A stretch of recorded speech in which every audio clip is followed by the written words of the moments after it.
Following the murder of rapper Biggie Smalls in Los Angeles in 1997, rumors began spreading that law enforcement officers, possibly from the NYPD, had him under surveillance at the time, and that they had witnessed the shooting and then either remained silent or even helped cover it up.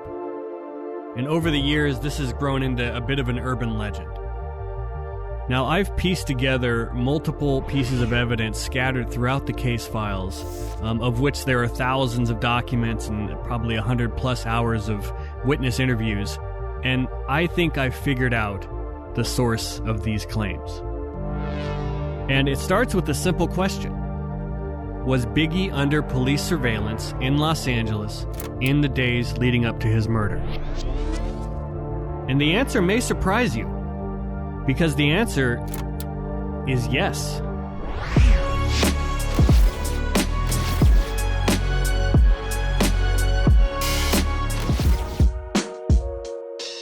Now, Biggie had multiple run-ins with the law in the years prior to his death. He dealt drugs and done some petty crimes in his earlier years, which he then rapped about. More recently, in July of 1996, a cop responding to his home in New Jersey over a report about a car parked illegally in a red zone turned into a huge police raid after that cop smelled marijuana smoke coming from the home. That raid uncovered drugs and weapons, drugs being marijuana. There were other investigations. I don't want to rehash all of it. It's been well covered in the media over the years, and I don't want to seem like I'm beating up on Biggie. But for our purposes, the point is that he was on law enforcement's radar at the time of his death. So, who was in LA watching Biggie? Our first clue comes from his own entourage, and an incident that happened outside the Soul Train Music Awards at LA's Shrine Auditorium the night before Biggie was murdered. Biggie and Puffy and some of their entourage are inside the award show where Biggie is presenting an award. Outside, some members of their security detail and their drivers are waiting for them to come back out. They reportedly were inside the venue for about 90 minutes. During this time, a local cop suddenly appears and warns bad boy security standing outside with their vehicles that there are cops across the street who have them under surveillance.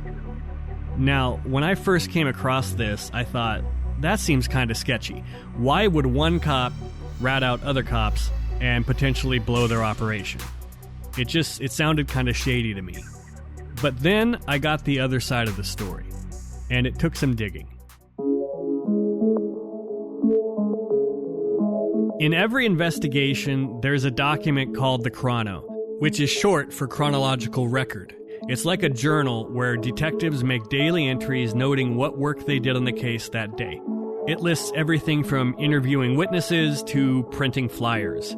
In one of the first chrono entries for the Biggie murder case, on March 9th, 1997, at 12:30 p.m., there is an entry that one of the detectives on the case was contacted by an LAPD sergeant claiming that the NYPD had been conducting an ongoing investigation of what they refer to as the decedent, who was Biggie.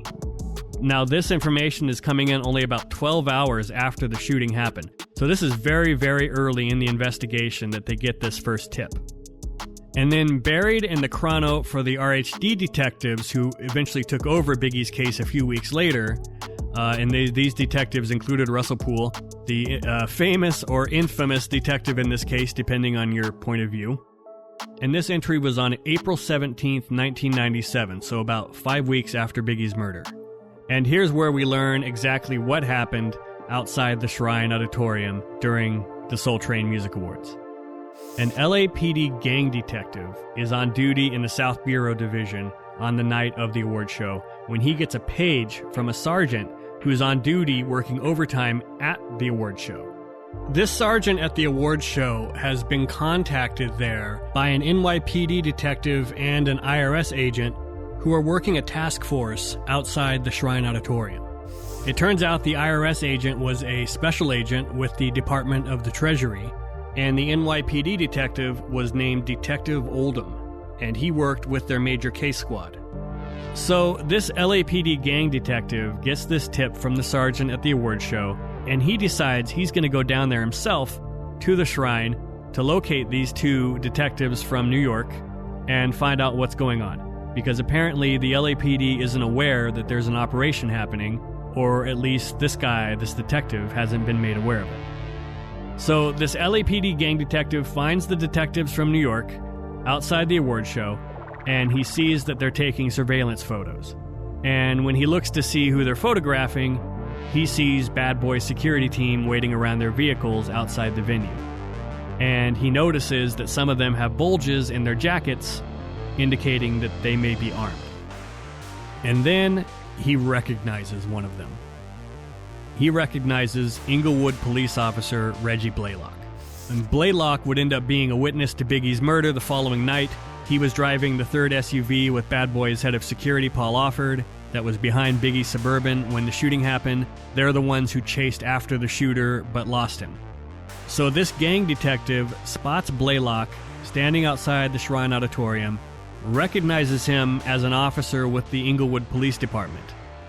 And what this detective does next inadvertently changes music history forever.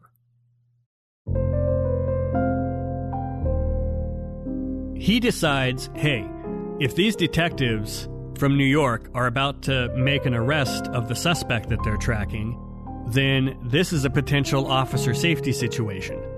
And Blaylock and any other officers who may be working security for Bad Boy need to be informed. They need to know about it. What if the suspect resists and there's an altercation, and in the middle of it you have plainclothes officers from New York and you have plainclothes officers from LA doing security, and they're all armed and they don't know who each other is or what's happening?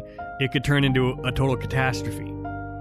So this LA gang detective approaches Bad Boy's security team outside the shrine and, quote, as an officer safety issue, the detective advised Inglewood PD officer Blaylock of the NYPD intentions. So he warns Blaylock about what may be about to go down, just to make sure that he's safe. And then it turns into a scene from like a cop movie. At some point in the evening, Puffy sees the NYPD detective, and Puffy waves at the NYPD detective. And the NYPD detective waves back. Technically, it says they wave at each other as if they know each other. I wonder if it was kind of a cocky move by Puff to be like, "What's up?" to the New York detectives, and the detectives were like, damn it. So did someone tip off Puff about what this LA gang detective had just told them about the New York detectives watching? Or did he and his group already know about it? Regardless, everybody goes their separate ways, and the New York detectives in their surveillance. And essentially, their operation has been blown. Whoever was the subject of their surveillance now knows that they're being watched. Now, there's one more interesting piece of evidence supporting this story, and it comes from a surprising source. A former shot caller for the Southside Crips in Compton named Keefe D. If you've seen my documentary Murder Rap, then you may remember a moment where Keefe D approached Biggie's table at the Peterson Museum the following night, and in that moment, Keefe claimed that he offered them extra security. And this is how that conversation went, according to him.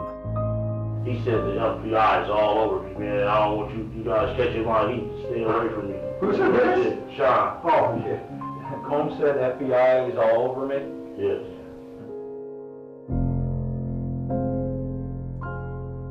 So, what happens next?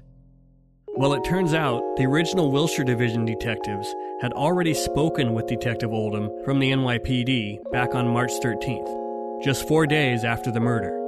And they were told by Detective Oldham, who had done the surveillance at the Soul Train Music Awards, that he had left LA around 3 or 4 on Saturday afternoon, which was only about 9 hours before Biggie's murder. But he adds that 2 of his partners stayed behind. But he's adamant that they, quote, were not at the museum the night of the homicide. So what's going on? Where does all of this leave us? Well, here's my theory.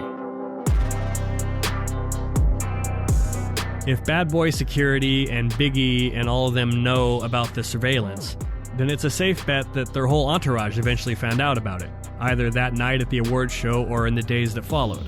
Maybe they don't know specifically what agency was doing it, but they know agents from New York were watching them. So they've got that in their mind.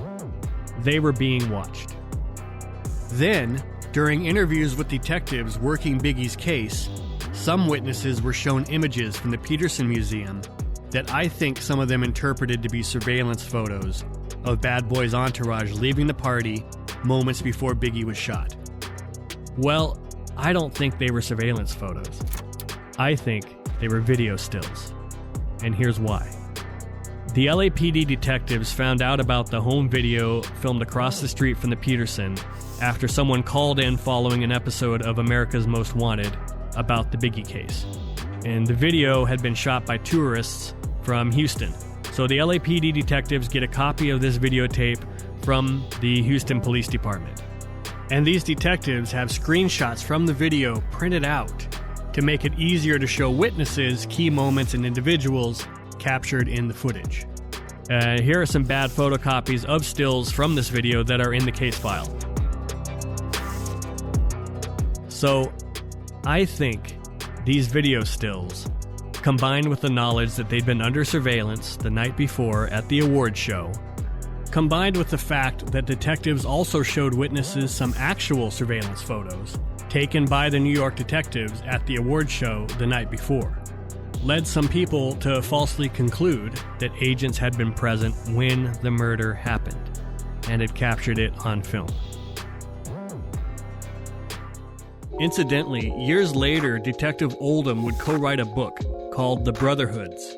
And this book was about a different case that he worked, but in it he briefly mentions the story about infiltrating the Soul Train Music Awards in 1997, and that he did it by posing as a photographer at the event. And he says in the book that he flew home the following afternoon, just hours before Biggie's murder, because he was scheduled to testify in a gang case back in Brooklyn. Had he not flown home that day, he likely would have been at the Peterson the night of the murder. Earlier, I said the gang detective who tipped off Biggie's security about the surveillance at the award show had inadvertently changed music history forever. How? Well, what if that surveillance operation out of New York hadn't been blown that night at the award show? What if Detective Oldham's partners who were still in LA had continued the surveillance operation the following night? They very likely would have been stationed outside the Peterson Museum when the murder happened. They very possibly would have photos of the suspect and his vehicle, or they could have even chased him down themselves. Or the killer might have made them and decided not to go through with it. Biggie may not have been shot at all. This story is full of existential questions like this. And they always make you wonder how easily things could have gone a different way.